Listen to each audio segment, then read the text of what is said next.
My fiancé announced, "We're postponing the wedding until you agree to put my name on everything you own." I said, "That's a reasonable boundary." Then I called our wedding venue and transferred the $15,000 deposit into my name only for a solo celebration party. Her mother's lawyer sent a demand letter 3 days later. I'm 33, was 3 months away from marrying Natalie, who's 31. We'd been together 2 years, engaged for 8 months. I thought things were solid. Context matters here. I own my house outright, bought it 6 years ago for $285,000, paid it off last year. I have a 15% stake in my family's logistics company. My dad started it, my brother and I run operations now. Worth roughly $900,000 on paper. My car's paid off, retirement accounts are healthy. Not rich but comfortable. Natalie's a dental hygienist, makes around $58,000, rents her apartment, has student loans she's been chipping away at. We talked about her moving into my place after the wedding, which made financial sense. Or so I thought.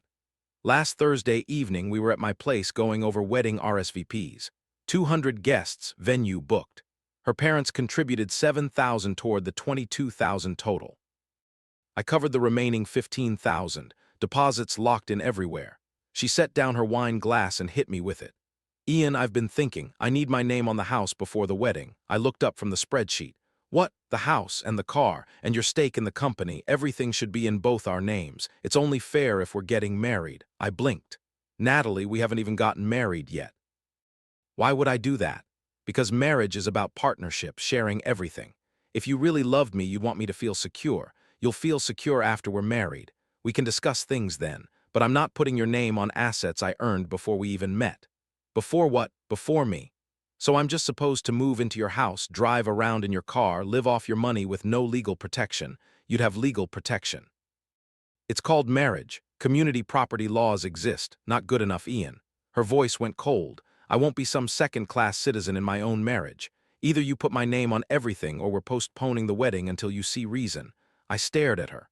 The ultimatum hung in the air like smoke. "So let me get this straight. You want your name on my house, my car, and my business stake. Assets worth over $1 million that I built before we even met. Or you're calling off the wedding." "I'm not calling it off. Just postponing until you understand what marriage means." Something in her tone, the rehearsed quality, like she'd practiced this. "Wow, that's a really reasonable boundary you're setting there, Nat. Really reasonable." She smiled, missing the sarcasm entirely. "I'm glad you understand. My mom said you'd fight me on this, but I knew you'd see reason." "Your mom?" "Yeah, we've been discussing it. She thinks I should protect myself.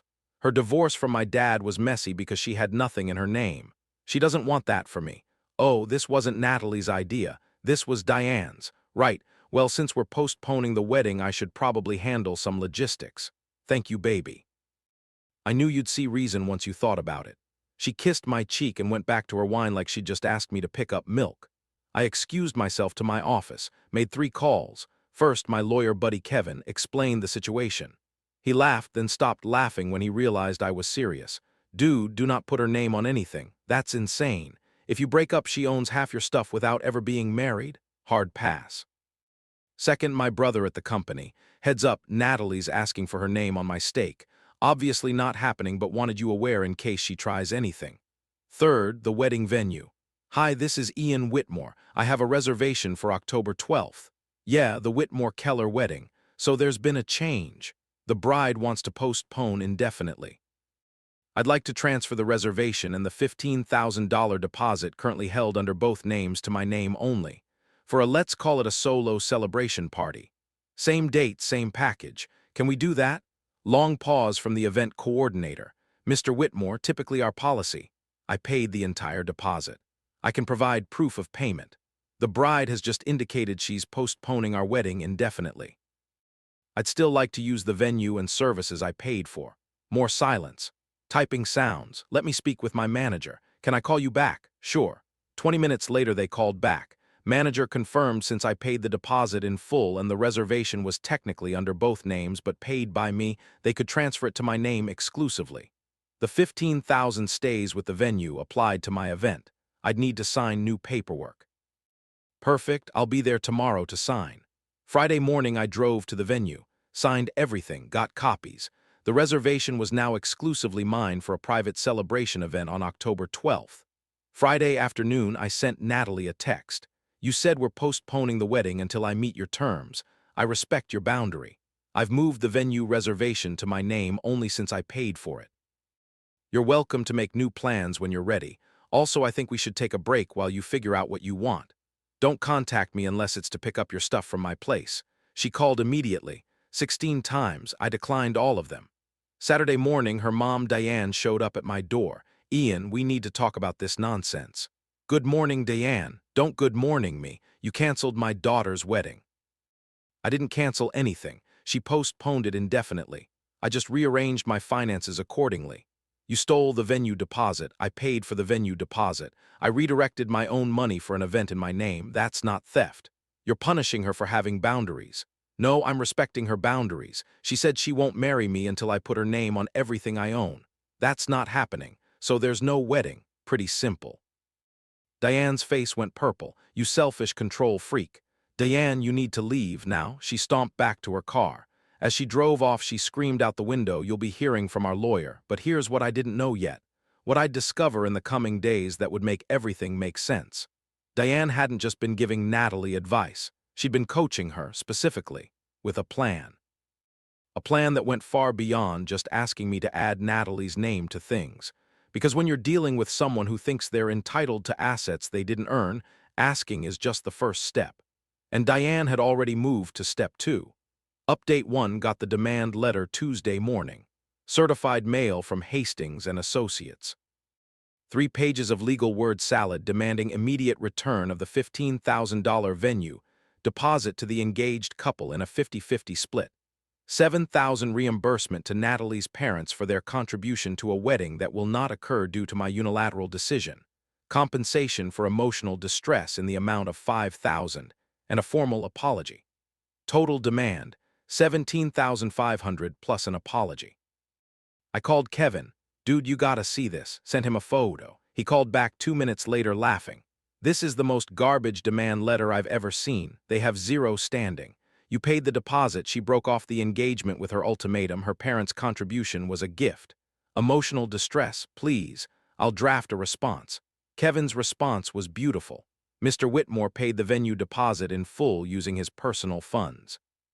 He possesses documentation proving same. The engagement was terminated by Miss Keller's ultimatum that Mr. Whitmore transfer ownership of premarital assets to her as a precondition of marriage. Her parents' contribution was a gift, not a loan.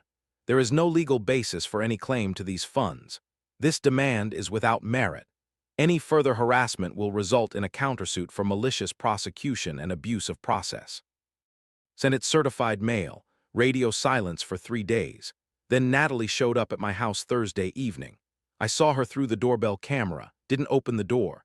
Ian, please, we need to talk. Nothing to discuss. I'm sorry, okay? I was scared. My mom put all these ideas in my head about protecting myself and I just went along with it. Your mom's lawyer sent me a demand letter for $17,000. That's not just ideas, Natalie. I didn't know she was going to do that. Doesn't matter, you made your choice. You chose your mom's paranoid financial scheming over our relationship. That's not fair, isn't it? You demanded I put your name on everything I own before we even got married. That's not love, Natalie. That's a shakedown. She started crying. But I love you. No, you don't. You love what I have. There's a difference. Please just give me another chance. No, go home. Ian, go home, Natalie, or I'm calling the cops for trespassing. She left. But the thing is, I thought that was the end of it. I was wrong. Because 2 days later, Saturday morning, I got a notification from my bank. Someone had attempted to add an authorized user to my checking account. The request was flagged because the signature didn't match. I called the bank immediately. They explained someone had submitted paperwork in person Friday afternoon to add Natalie Keller as a joint account holder on my personal checking account. The signature was close, but not quite right, which is why it was flagged for verification before processing. Who submitted the paperwork? A woman matching the description of Diane Keller based on the ID provided. Diane had gone to my bank and tried to forge my signature to add Natalie to my account. I asked them to save all documentation and told them I'd be filing a police report. This wasn't just overstepping anymore. This was fraud. I called Kevin. He told me to go to the police immediately and file a report for identity fraud and attempted theft. I did. The detective assigned to my case was a woman named Maria Santos. She took my statement, looked at the bank's documentation, and her expression went dark. This is pretty blatant. The signature's not even close. Your ex-fiancée's mother did this, apparently yes. And you have the demand letter from her lawyer. I showed her Kevin's response and the original demand. She photocopied everything. Mr. Whitmore, I'm going to be honest with you. This woman sounds unhinged. Given the escalation pattern, demand letter to literal fraud in less than a week, I'd recommend being very careful. People like this don't stop just because you say no. What should I do? Document everything. Don't engage with her or your ex directly. Let your lawyer handle all communication. And if either of them shows up at your property, call us immediately. We're opening a case. Monday morning, I got a call from Detective Santos. We executed a search warrant on Diane Keller's home and vehicle this morning. Found documents, lots of documents. What kind of documents? Drafts of the demand letter going back 3 weeks. Printouts of property records for your house. Research on how to add names to car titles. And a binder, Mr. Whitmore. A 3-ring binder labeled Financial Security Plan with your name on it. What was in it?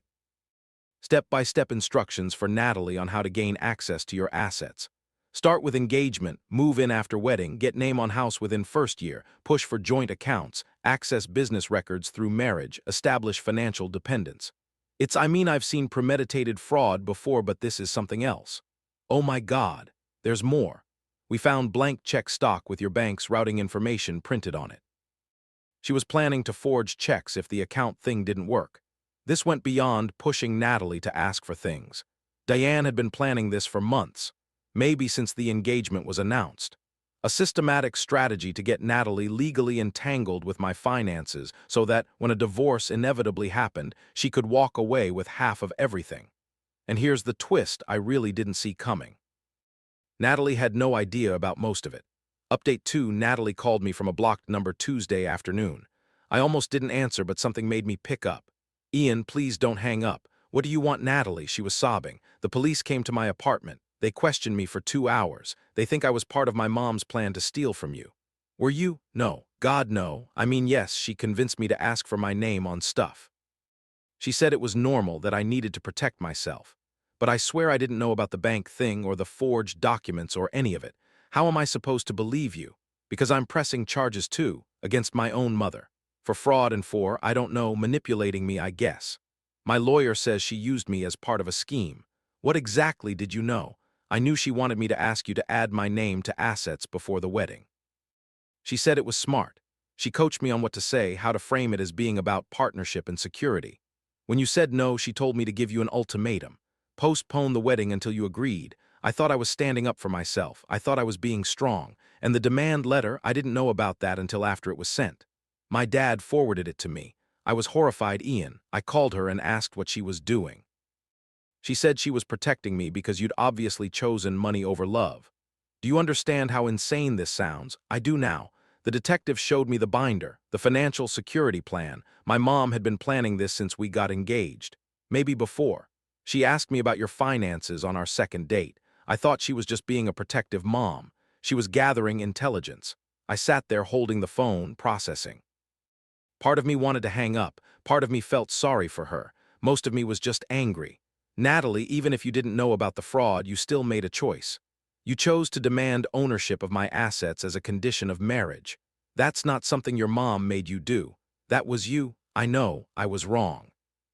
I got scared about being financially dependent and my mom's voice in my head telling me I needed legal protection, and I made a horrible choice. I'm so sorry, Ian. Sorry doesn't fix this. I know, I'm not asking you to take me back. I'm just asking you to believe that I wasn't trying to con you. I was being manipulated by my own mother and I was too stupid to see it. I hung up. But here's the thing, I did believe her. Not because I wanted to get back together, not because it changed anything, but because the evidence supported it. The binder Detective Santos showed me had dates. Diane had started planning this 2 months before Natalie, and I even got engaged. She'd manipulated her own daughter into being the face of a financial scam. Diane was arrested Thursday morning, charged with identity fraud, attempted theft by deception, and forgery. Kevin said the evidence was overwhelming. She'd face at least 18 months if convicted. Her lawyer tried to argue she was acting in her daughter's best interests and didn't understand the legal ramifications. Judge wasn't buying it. Frank, Natalie's dad, called me Friday. "Ian, I owe you an apology, a massive one. You didn't do anything, Frank. I let Diane operate unchecked for 30 years. This isn't the first time she's pulled something like this. She forged my signature on loan documents years ago. I buried it to keep the family together. I should have stopped her then. I'm filing for divorce. I'm sorry to hear that. Don't be. I should have done it a decade ago. For what it's worth, Natalie really didn't know about most of it. Diane kept her in the dark about the illegal stuff. Used her as a puppet, I know. Doesn't change what happened, though. No, it doesn't. But I want you to know the $7,000 we contributed to the wedding. Consider it a gift. Don't even think about paying it back. You didn't deserve any of this. I appreciated that more than he knew. The thing I kept thinking about, though, was the binder, the financial security plan, because it wasn't just about me. Detective Santos mentioned they found similar documents for Natalie's previous relationships. 3 ex-boyfriends, all with assets, all who'd broken up with Natalie after she started making financial demands. I did some digging, found one of them on LinkedIn. Guy named Kyle, sent him a message. He called me 2 hours later. "Dude, Natalie's mom is absolutely unhinged. She did the exact same thing to me. Had Natalie demand I put her name on my condo and my investment accounts before we got married. When I refused, Natalie called off the engagement. Then Diane tried to claim Natalie had contributed to my assets during our relationship and I owed her money. I had to threaten legal action to get her to back off. Did Natalie know what her mom was doing? I don't think so. Not the illegal parts anyway. Diane coached her on what to ask for but kept the fraud attempts behind the scenes. Natalie was just, God, this sounds terrible, she was just the pretty face asking for things while mommy did the dirty work. That's exactly what happened to me. You dodged a bullet, man. I heard about the arrest. Good for you for pressing charges. After I hung up with Kyle, I realized something. Diane had been running this con for years. Using her daughter as bait, coaching her to get engaged to men with assets, then systematically trying to legally entangle Natalie in their finances. And when the men refused, Diane would escalate to fraud. She'd done it at least 3 times before me, maybe more. Update 3, it's been 6 weeks since I transferred that venue reservation. Here's where everything landed. Diane pleaded guilty to avoid trial. Got 18 months probation, 200 hours community service, ordered to pay restitution for my legal fees which totaled $3,800 and mandatory counseling. If she violates probation, she does jail time. Frank did file for divorce. It's moving forward. He apologized to me privately again, said he should have protected Natalie from her mother's influence years ago. Natalie moved out of state. Her dad told me she got a job in Oregon, putting 3,000 miles between herself and her mother. She sent me one final message through Frank. Tell Ian I'm sorry. Tell him I understand why he did what he did. Tell him I hope he finds someone who deserves him. I appreciated that. Not enough to reach out, but enough to let go of some of the anger. The venue reservation, I kept it. October 12th arrived and I threw the party I'd planned. Invited 50 of my closest friends and family. Sent invitations that read, "You're invited to celebrate Ian Whitmore's Independence Day. October 12th, 7 p.m. Dinner, drinks, and dancing to commemorate freedom from manipulation. Dress code, whatever makes you feel powerful." My brother thought it was hilarious. My parents were concerned but supportive. My friends showed up with enthusiasm. The party was perfect. Open bar, catered dinner. My best man made a speech about recognizing red flags before you invest in a sinking ship. Everyone laughed. We danced. We celebrated. And yes, Diane showed up. Stood outside the venue with a homemade sign that read, "This man stole my daughter's wedding." Venue security asked her to leave. She refused. They called the cops. 2 officers arrived. She started screaming about me being a thief, about her daughter's broken heart, about the money she'd contributed. One of my groomsmen recorded the whole thing from inside. The cops asked if she had a legitimate reason to be on private property. She didn't. They asked her to leave. She refused. They arrested her for trespassing and disturbing the peace. From inside the venue, we watched through the windows as she was put in the back of a patrol car still screaming. My brother raised his glass. To dodging bullets. Everyone toasted. Best $15,000 I ever spent. Natalie's dad told me later that Diane violated her probation with that stunt. She spent 30 days in jail.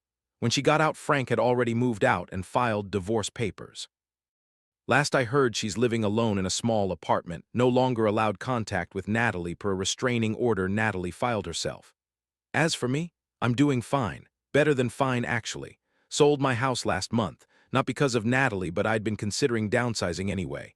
Bought a smaller place closer to work. Fresh start. Dating? Not yet. Trust issues are real. My therapist says I'm handling things well but need time to process. She's right, the weirdest part, I don't regret any of it. Not the party, not the police report, not the boundaries I held. Could I have handled things differently? Maybe. Could I have just given in to keep the peace? Sure. But here's what I learned. When someone shows you they value your assets more than your partnership, believe them. When someone's willing to commit fraud to access your finances, you don't compromise. You protect yourself and run. The entitlement was staggering. Natalie genuinely believed being engaged entitled her to ownership of everything I'd built. Diane genuinely believed forging legal documents was acceptable if it benefited her daughter. The delusion was almost impressive, but reality doesn't care about entitlement. Courts don't care about, but we were in love. Banks don't care about, but we were getting married. The law is the law and fraud is fraud regardless of motivation. I lost $15,000 in venue deposits. Technically, I got the party, so did I really lose it? Spent $3,800 on legal fees, got reimbursed. Lost 2 years with someone who turned out to be part of a long con, though I don't think she knew it. But I kept my house, kept my business stake, kept my financial security, kept my dignity. Natalie kept nothing except a reputation as someone who demands assets before marriage. Diane kept a criminal record, a divorce, and 30 days in jail. Frank kept his self-respect by finally standing up. The revenge wasn't elaborate. It was just boundaries, hard, immovable boundaries enforced by law and common sense. Sometimes the best revenge is refusing to be a victim. And throwing a really good party with the money they thought they were entitled to. That's just a bonus.